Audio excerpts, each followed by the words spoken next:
বন্ধুরা, একজন বিখ্যাত মহিলার কথা, একজন বিখ্যাত সুমধুর কণ্ঠেশ্বরের অধিকারিণী, বহু ভাষায় যিনি গান গেয়ে থাকেন, অত্যন্ত তেজদীপ্ত সুরেলা কণ্ঠেশ্বর কবিতা কৃষ্ণমূর্তি প্রসঙ্গে।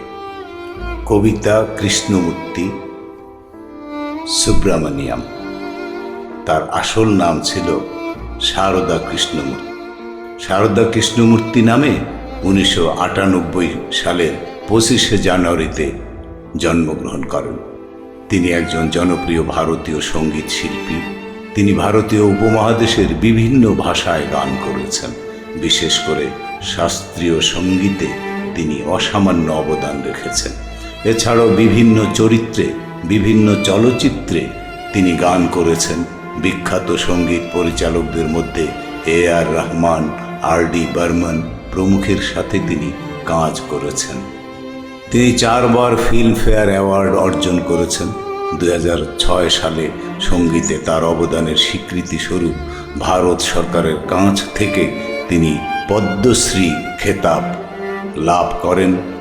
2013 সালের মার্চ মাসে একটি অ্যাপ চালু করেছেন, যেটি অ্যাপল এবং গুগলের অ্যাপ স্টোরে পাওয়া যাবে।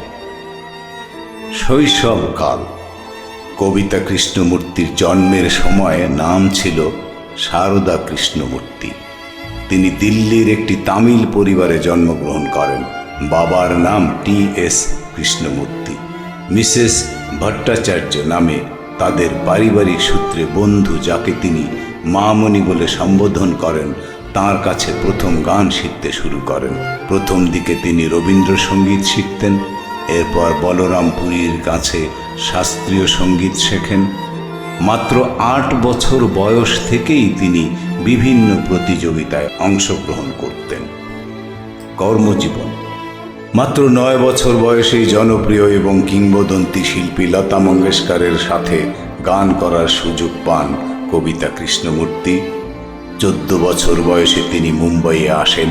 এখানে সেন্ট জেভিয়ার্স কলেজ থেকে অর্থনীতিতে BA অনার্স পাশ করেন। একদিন একটি অনুষ্ঠানে দৈবক্রমে রানু মুখার্জির অর্থাৎ হেমন্ত মুখোপাধ্যায়ের মেয়ে সাথে সাক্ষাৎ পান। রানু কবিতাকে তার বাবার কাছে নিয়ে যান। হেমন্ত মুখোপাধ্যায় কবিতার কণ্ঠ শুনে অভিভূত হন এবং বিভিন্ন প্রোগ্রামে গান করার সুযোগ দেন। এমনই এক অনুষ্ঠানে মান্না দে কবিতার গান শোনেন এবং কবিতাকে বিভিন্ন জায়গাতে গান করার সুযোগ করে দেন। তরুণ মজুমদার পরিচালিত 1972 সালে মুক্তিপ্রাপ্ত জনপ্রিয় ছায়াছবি শ্রীমান পৃথ্বীরাজ এ হেমন্ত মুখোপাধ্যায়ের সঙ্গীত পরিচালনায় লতা মঙ্গেশকরের সঙ্গে দ্বৈত কণ্ঠে রবীন্দ্রসঙ্গীত সখী ভাবনা কাহারে বলে এক্ষেত্রে অন্যতম উল্লেখযোগ্য। এর সঙ্গে সঙ্গেই তার সেই পারিবারিক ঘনিষ্ঠ, যার কাছে তিনি প্রথম গান শিখেছিলেন, তার মাধ্যমে কবিতা বিখ্যাত সঙ্গীত পরিচালক লক্ষ্মীকান্ত এর সাথে পরিচিত হন। লক্ষ্মীকান্ত তাকে কাজ করার সুযোগ দেন। 1980 সালে তিনি প্রথম গান করেন মাং ভরে সজনা ছবিতে, কিন্তু দুর্ভাগ্যবশত গানটি শেষ পর্যন্ত বাদ যায়।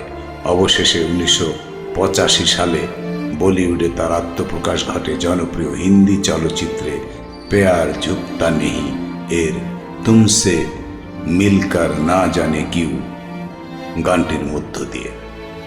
এরপরেই তিনি একের পর এক হিট গান উপহার দিতে থাকেন, যেমন মিস্টার ইন্ডিয়া ছবির হাওয়া হাওয়াই,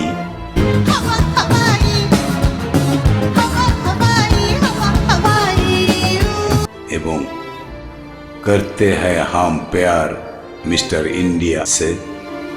এর কিছুদিন পরেই তিনি জনপ্রিয় কিংবদন্তি শিল্পী কিশোর কুমারের সাথে কাজ করার সুযোগ পান।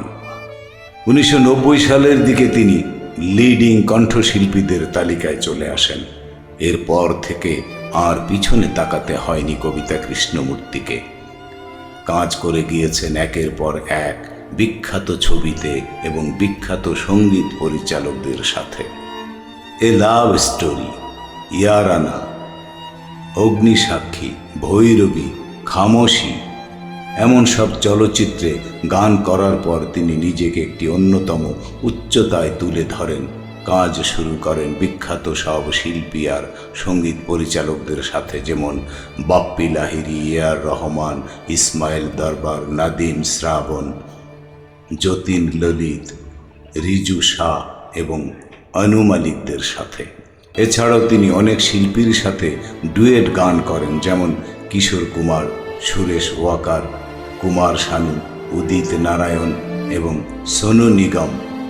আর নারী কণ্ঠশিল্পীদের মধ্যে অলকা ইয়াগনিক, অনুরাধা পডওয়াল এবং সাধনা সরগমের সাথে তিনি সফল জুটি হিসেবে অনেক গান করেন। কবিতা কৃষ্ণমূর্তি বাংলাদেশেরও একজন শিল্পীর সাথে একটি অ্যালবাম তৈরি করেছিলেন। শাস্ত্রীয় সঙ্গীতে মনোনিবেশ। 1999 সালের 11 নভেম্বর তিনি জনপ্রিয় বেহালা বাদক ডক্টর এল সুব্রামণিয়ামের সাথে বিবাহ বন্ধনে আবদ্ধ হন এবং চলচ্চিত্রে গান করা থেকে প্রায় সরে আসেন। এ সময় তিনি শাস্ত্রীয় সঙ্গীতে মনোনিবেশ করেন। 5 মহাদেশের শিল্পীদের নিয়ে করা ওয়েনার্স ব্রোসের গ্লোবাল ফিউশনের তিনি অন্যতম গায়িকা।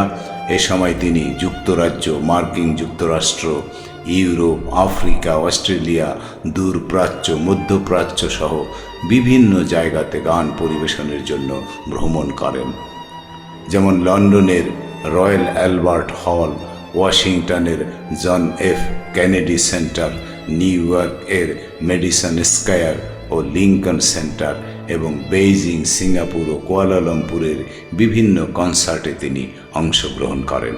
শাস্ত্রীয় সঙ্গীতের পাশাপাশি বিভিন্ন পপ এবং গজলেও কণ্ঠ দেন তিনি। ব্যক্তিগত জীবন। কবিতা কৃষ্ণমূর্তি বিখ্যাত বেহালাবাদক লক্ষ্মীনারায়ণ সুব্রামণিয়াম এর সাথে 11 নভেম্বর 1999 বিবাহ বন্ধনে আবদ্ধ হন। তাদের কোনো সন্তান নেই, কিন্তু লক্ষ্মীনারায়ণ বাবুর আগের পক্ষে 3 সন্তান রয়েছে। এর মধ্যে বিন্দু সুব্রামণিয়াম সঙ্গীত শিল্পী এবং রচয়িতা, নারায়ণ সুব্রামণিয়াম একজন ডাক্তার, আর অম্বি সুব্রামণিয়াম অন্যতম একজন বেহালাবাদক। 2007 সালে কবিতা এবং তার স্বামী একত্রে বেঙ্গালুরুতে একটি সঙ্গীত সংস্থা তৈরি করেছেন, যার নাম সুব্রামণিয়াম একাডেমি। পুরস্কার এবং সম্মাননা। কবিতা কৃষ্ণমূর্তি অসংখ্য পুরস্কার এবং সম্মানে ভূষিত হয়েছেন, যেমন সরকারি সম্মাননা 2005 সালে পদ্মশ্রী, ভারত সরকার প্রদত্ত 4র্থ সর্বোচ্চ সম্মাননা। ফিল্মফেয়ার পুরস্কার 2003 বেস্ট ফিমেল প্লেব্যাক শিল্পী হিসেবে শ্রেয়া ঘোষালের সাথে দেবদাস চলচ্চিত্রের দোলারে দোলা গানের জন্য। 1997 বেস্ট ফিমেল প্লেব্যাক শিল্পী আজ मैं ऊपर গানের জন্য খামোশি চলচ্চিত্রে। 1996 সালে বেস্ট ফিমেল প্লেব্যাক শিল্পী মেরে পিয়া ঘর আয়ে গানের জন্য ইয়ারানা চলচ্চিত্র। 1995 সালে বেস্ট ফিমেল প্লেব্যাক শিল্পী প্যার হুয়া চুপকে সে এ লাভ স্টোরি চলচ্চিত্র। স্ক্রিন পুরস্কার। 1997 বেস্ট ফিমেল প্লেব্যাক শিল্পী আজ मैं ऊपर গানের জন্য খামোশি চলচ্চিত্র। 2000 বেস্ট ফিমেল প্লেব্যাক শিল্পী হাম দিল দে চুকে সনম গানের জন্য দিল দে চুকে সনম চলচ্চিত্র। জি সিনে পুরস্কার। 2003 সালে বেস্ট ফিমেল প্লেব্যাক শিল্পী হিসেবে শ্রেয়া ঘোষালের সাথে দেবদাস চলচ্চিত্রের দোলারে দোলা গানের জন্য।